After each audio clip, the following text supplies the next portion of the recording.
Today we've got an update to the CURSED Mac SE. In fact, I'm hoping he's a little less cursed now because his motherboard has been freshly recapped and ultrasonically cleaned by none other than Steve from Mac84. So let's revisit the curse of this crazy modded black Mac SE, take a look at the shiny new 30-something-year-old motherboard, and preview some of the other plans that we have in the works for this oddball machine.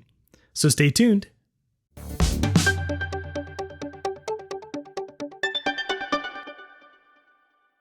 Today's Macintosh shenanigans are brought to you by PCBWay. So many retro computing projects that we've come to depend on started with prototyping via PCBWay.com, in no small part due to their great pricing and turnarounds as fast as 24 hours. Just take a look through their shared project sections where you can find absolute gems like this amazing entire Apple I clone, so if you have any PCB needs, I hope you'll give PCBWay.com a try. Where we last left the cursed Mac SE, we'd torn it apart to find some really extreme and delightfully haphazard mods from the previous music producer owner, which included a full SE30 motherboard swap, which was maxed out at 128 megs of RAM, which was a crazy number for 1989.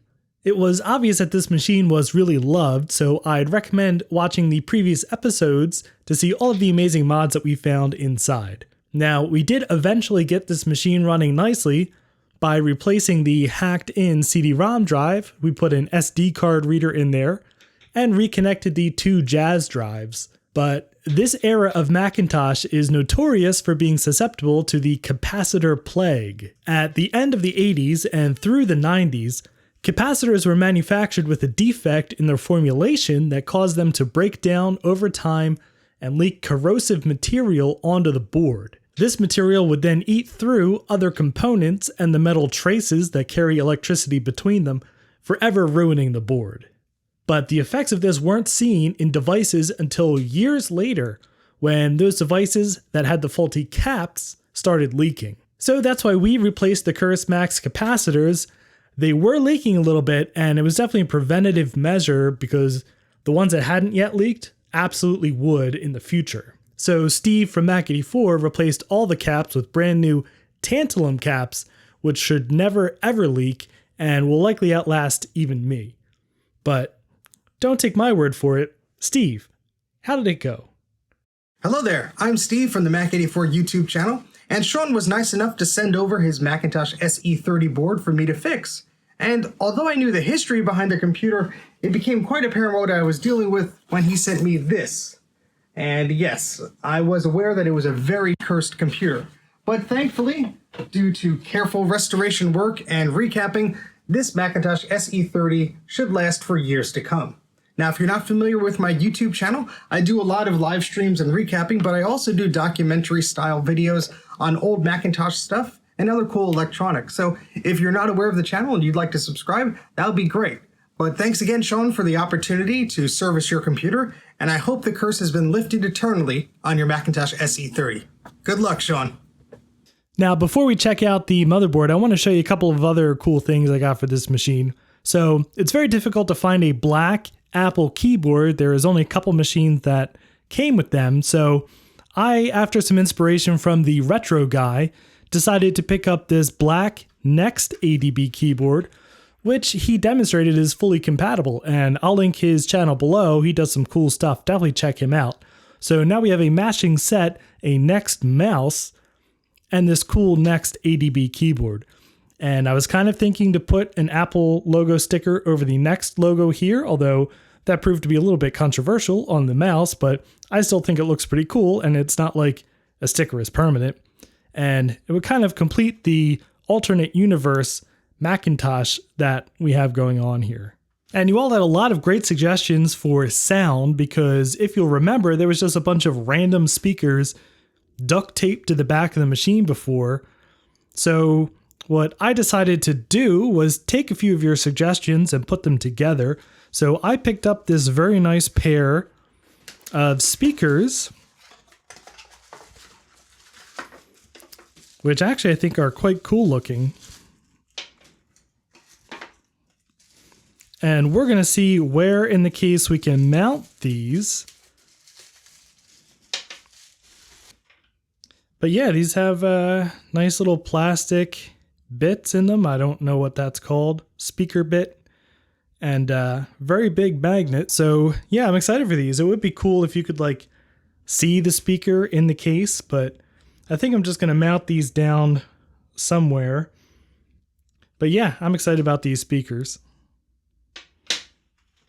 And then these would probably work if I just, wired them to the connector on the board, but I think we'll need some more power than that. So I picked up this nice, inexpensive 5-volt audio amplifier. And to power it, I think I'm just going to hook it up to Molex. So this is just a little Molex to barrel connector adapter that provides DC 5 volts. So unless you have a better idea of how to connect this amplifier to 5-volt power, I think we're going to go with that. And to top it all off, I got some nice black knobs, which I think I'm going to mount just down here somewhere. So there already is the brightness slider knob for the screen. So, I mean, it would be cool if I could actually pop this in there next to that and put it all the way up in the case, which would require a bit of dremeling. But I kind of like this knob just like sticking out very analog style, because it's kind of like a knob that you would see on a guitar. So that kind of goes with the music motif of this machine, as long as I put it somewhere that I can still get to the brightness knob up here. All right, let's open our package from Steve.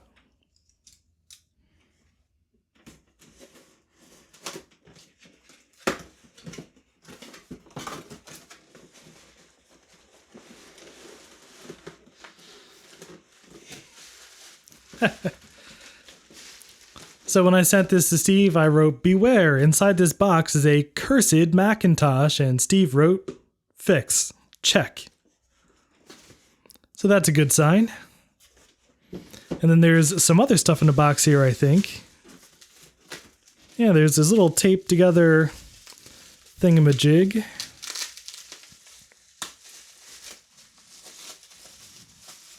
Here is our 128 megs of RAM, PRAM battery, and our Rominator 2 ROM sim is in there, and a nice little friendly smiley face. And look at this, it's a little envelope marked goodies with a little Mac smiley face. So what goodies are in here?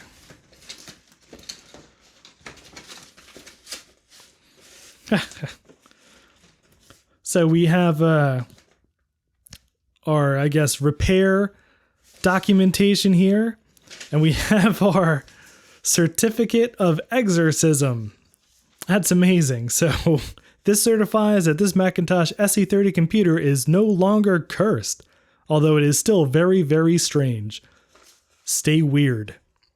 Presented to Sean, Action Retro, signed Steve of Mac84.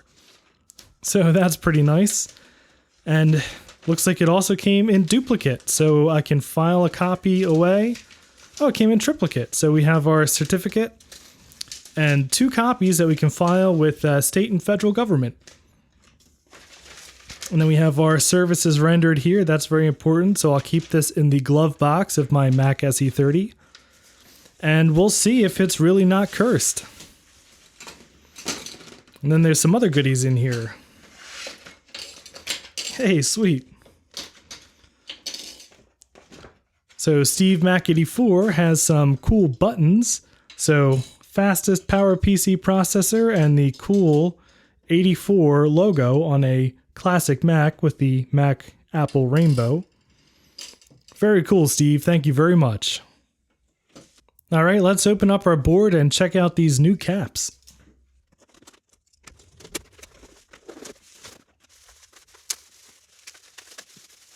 Wow, so this is one heck of a clean board if I have ever seen one. So all of these little rectangle guys here, those are the new caps. And they used to be surface mount kind of circle silvery caps that were all leaking all over the place. And now they are replaced with these nice clean tantalum capacitors. And Steve also said some of them had leaked into a trace. So he did have to repair a trace. And I don't see it offhand, but we'll take a closer look. So anyway, let's get this thing back together. Let's install the RAM and let's install the Rominator and put this in the cursed Mac and see just how not cursed it is now.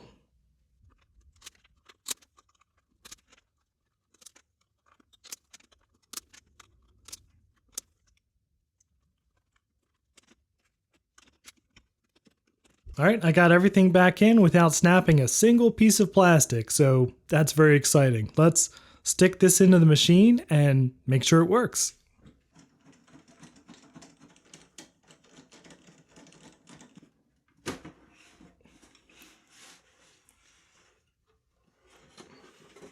All right, now this is kind of an annoyingly tight fit to get this board back in here, but here we go.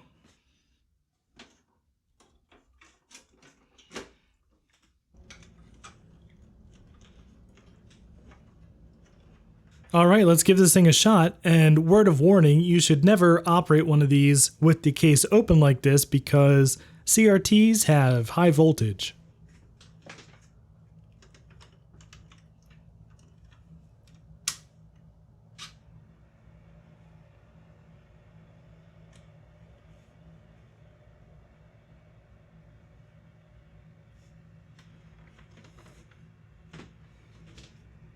Hey, it's alive.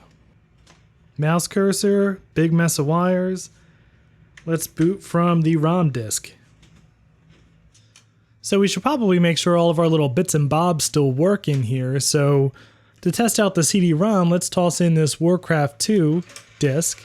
Oh, CD-ROM opens, that's a good sign. Light is blinking.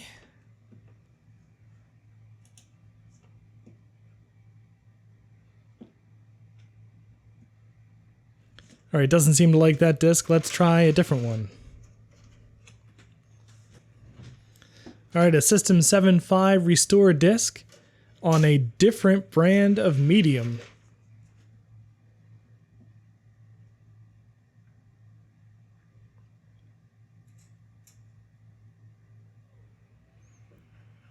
All right, it works. We have a CD-ROM drive. That's pretty awesome. All right, let's just eject that.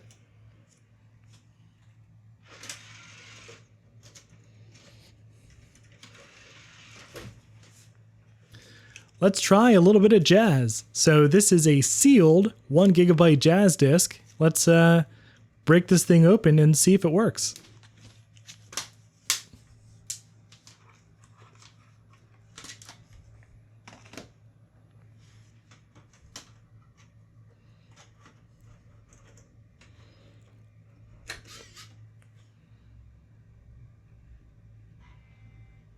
Blinking to life.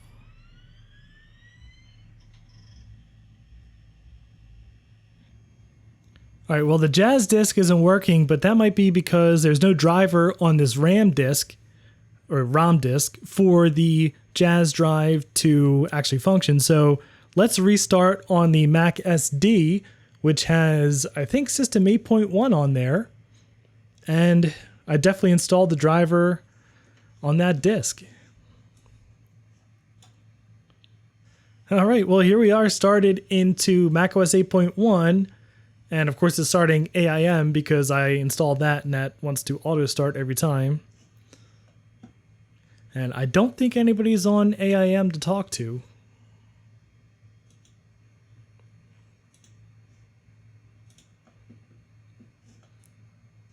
But our Jazz drive works. Look at that, our Jazz 1 GB working just fine. That's amazing, you guys. We have a apparently no longer cursed Mac.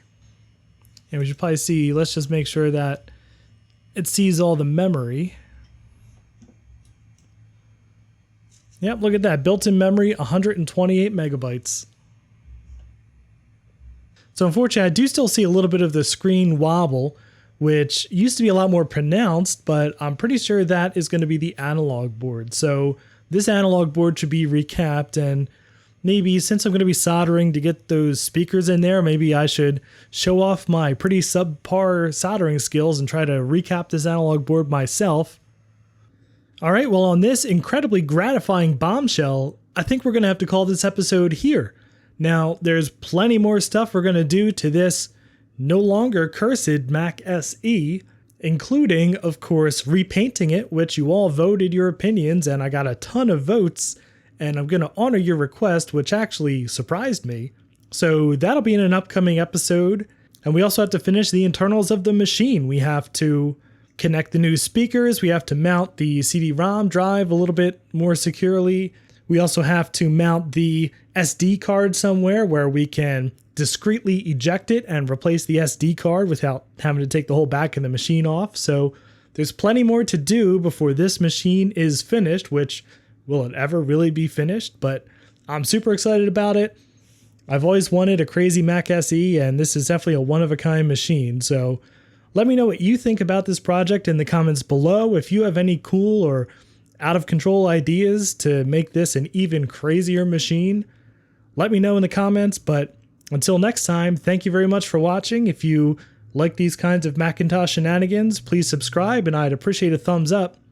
See you in the next video.